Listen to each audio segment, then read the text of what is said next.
The sun is shining. The spring is springing, which means in just a few weeks' time, we'll be outside playing proper golf. No more winter greens, no more preferred lies, which means we have to start getting ready to play real golf. In today's video, I'm going to give you 5 ways that you can prepare for summer golf. I'm going to give you all the tools you need to make sure that you are better this year. Let's get into it.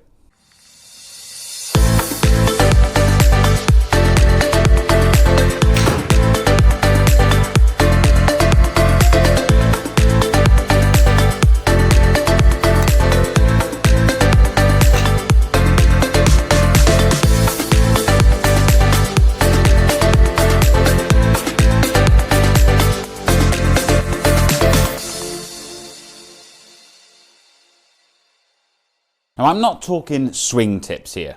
This video is about giving you knowledge. The knowledge you need to go out and kill it this year on the golf course. And the number one thing that you need to know this year is how far do you actually hit your golf clubs. Before you go out to do your first handicap round, go and get yourself a gapping session with your local pro. Gapping sessions are so simple. You spend about 45 minutes to an hour with a local pro hitting all of the golf clubs in your bag. You hit about 10 to 15 shots per club. Your local pro will take out all the shanks and all the duffs, and you'll end up with an average yardage that each club carries the golf ball. Carry is the most important number. If you know how far your golf ball is going to fly in the air, you can swing with so much more confidence. I know that my pitching wedge flies on average 136 yards. If there's a greenside bunker that I need to get over and the lip is 132 yards, for example, I know that if I hit an average pitching wedge, I will definitely get onto the green. Now, if I was standing over the ball with my pitching wedge, not knowing exactly how far it flies on average, I might be a bit tentative over that shot. Don't get me wrong, you're always going to leave yourself with a little room for error. But when you're standing over that ball, knowing that if you hit an average shot, you're definitely going to get onto the green, you'll swing with a little bit more confidence. And in turn, you're probably going to put a better than average swing on it. And for the sake of 45 pounds, maybe even 50 pounds with some pros, having that knowledge and that gives you that confidence is well worth the money. And it's only an hour's worth of time. And that's why a gapping session is so important. Now, you could take that a step further and do 3/4 swings and half swings with your wedges. I did a video on this recently. There's a link somewhere on the screen right now. If you take the extra time to do 3/4 swings and half swings with your wedges, your short game is gonna skyrocket and your handicap is gonna fly down. That's why a gapping session is the number one thing you need to do before you head outside. The second thing you need to know before you head outside is how far do you miss your target left or right? This is important. If you know how far your miss is and in what direction, you can compensate for that by aiming in a different place. I know how simple this sounds, but not enough of us do this. We're mid-handicappers. We are going to miss. We just need to know by how far. Now, I've got an 8-iron in my hand. I'm going to hit 5 shots and I'm going to figure out which direction I'm going to miss and on average how far away I miss. So obviously I'm aiming straight down the middle of this driving range. Let's hit 5 shots and see where my miss is. First one is missing 1 yard right.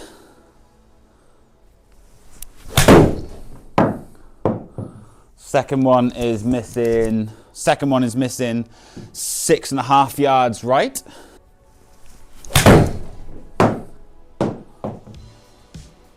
Third one, is missing 1.3 yards left. That was a bit of a duff, but it did miss 6 yards right. Last one.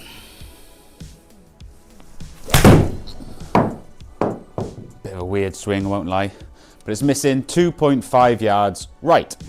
So on average, I'm missing my 8-iron 3 yards right. A 3 yards miss is quite good, I think. But anyway, with that knowledge, I know that if there's a pin that is 3 yards on the green from the right-hand side, I need to not go for that pin. Because there's a good to high chance that I'm going to miss that green to the right-hand side. And we saw that I can go 6 yards right. So there's a 50-50 chance I'm not hitting that green if I aim at the flag. But if I aim 3 yards left, On average, I'm going to get really close to that pin. Sometimes I'm going to push it a little bit more closer to the edge of the green. And then sometimes obviously I'm going to hit a straight one or pull it slightly.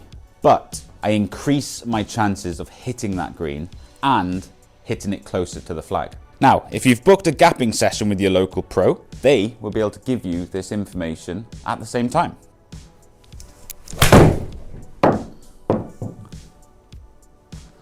.6 yards right. Pretty consistent, fair play. And you'll get your misses for all of your clubs, which I highly recommend. Now, you don't have to go to a local pro to get this sort of misinformation. This video isn't misinformation. Information about how far you miss. We'll go with that. You can do this on the driving range.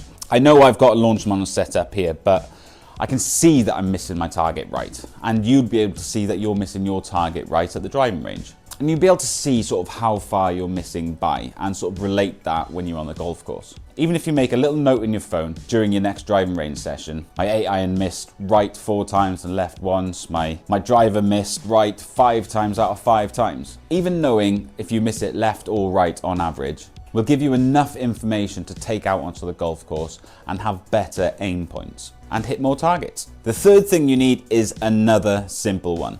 You need something that's going to tell you how far away you are from your target. Now, if you've been watching this channel for a while, you know that I use the Arcos sensors. The Arcos sensors gather data and put it all into an app, and that app uses GPS. Now, when I'm out on the golf course, I can use this app to figure out how far away I am from my target, from the green, from bunkers, to carry water hazards, all the things I need to know when I'm out on the golf course. Now, this app and the sensors are quite expensive. I do recommend getting them, but there are a ton of free apps available. These free apps aren't going to gather data for you. They're not going to tell you how far you're hitting your golf clubs or keep scorecards for you, but they are going to have GPS capabilities. And you'll have something in the palm of your hand that tells you how far away you are from your target. A lot of people are using things like rangefinders now as well, and you can get them pretty cheap nowadays.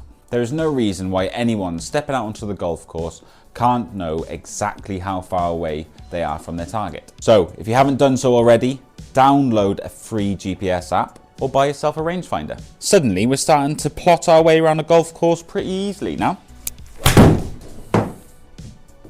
We know how far we hit our golf clubs, we know how far we miss by, and we know how far we've got to our target. And it's barely cost you anything. Who knew lowering your handicap was so cheap? The fourth thing we need to know before we head outside, we need to know what's holding us back. We all have a bad part to our game. And if we know what we're struggling with, we can put a little plan together to make it better. Turn a weakness into a strength. Now, again, if you've watched the channel, you know that I am terrible with this golf club. Driver is the worst part of my game. Now, I'm in the process of getting a new driver. Last week I did 3 videos on my process of picking a new driver. I'm not quite done with it. I've tried the new Ping, I've tried the new Callaway, but I want to try that new TaylorMade before I spend my hard-earned money. But we all know that buying a new driver isn't the fix to a driver problem. Yeah. You can see why. This is why I need a plan. This is why I need to be better with the driver. So I'm going to come up with a plan, and that plan is to practice more with this godforsaken club and learn how to hit it better. Not quite like that.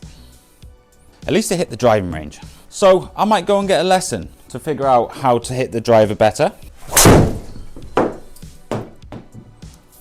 But in the meantime, I might just see how the 3-wood goes off the tee. It's a little bit more like it. Wasn't out the middle of the club, but at least it's in a fairway. I know a lot of you watching are struggling with the driver like I am. We're mid-handicappers. Driver is usually the worst club in our bags. And this channel isn't going to give you the answers on how to hit it better, because I haven't got a clue myself. But local pros have the answers. So if you know what's going to hold you back this year, just book a lesson. Get better at something you're not good at. Because if we can improve our weaknesses, we can lower our handicap.